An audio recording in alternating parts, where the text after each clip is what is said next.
Namaskar friends, welcome to Electronics Technology YouTube channel. Topic of Defense Technology News is Cummings Aerospace demonstrates extended range of 3D printed Hellhound S3 loitering munition. Cummings Aerospace has successfully completed a flight test of its Hellhound S3 drone, confirming extended range capability and reinforcing its utility for strike and counter-drone missions. The man-portable loitering munition flew over 30 kilometers with an inert warhead and landed with more than 50% of its fuel remaining, suggesting a potential range exceeding 60 kilometers.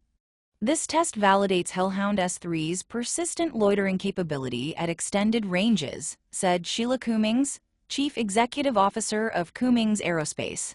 That range, combined with speed and modularity, makes Hellhound ideally suited for both loitering munition missions and counter unmanned aircraft system operations against Group 2 and Group 3 threats such as the Shad.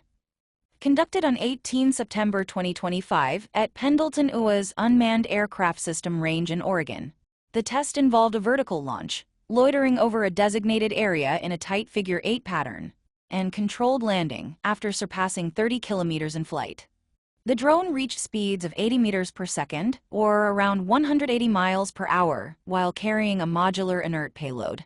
The Hellhound S3 is part of a broader UAS unmanned aircraft system family, designed with modular open systems architecture and 3D printing, enabling rapid design iterations based on test data and soldier feedback.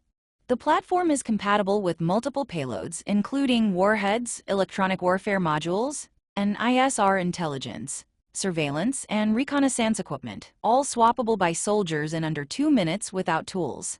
This development aligns with the U.S. Department of War's push for drone dominance through affordable, rapidly producible systems.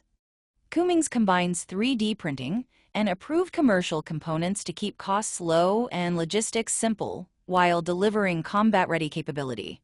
The drone has achieved Technology Readiness Level 7 and Manufacturing Readiness Level 7, confirming operational performance and production scalability. In the coming months, Cummings Aerospace will continue testing target recognition algorithms and develop hunter-killer concepts of operation for Hellhound. Do you like this video? Please subscribe, share, like, and press bell icon for getting notifications of Electronics Technology YouTube channel. And for searching my YouTube channel, please write at the rate Electronics Technology 50.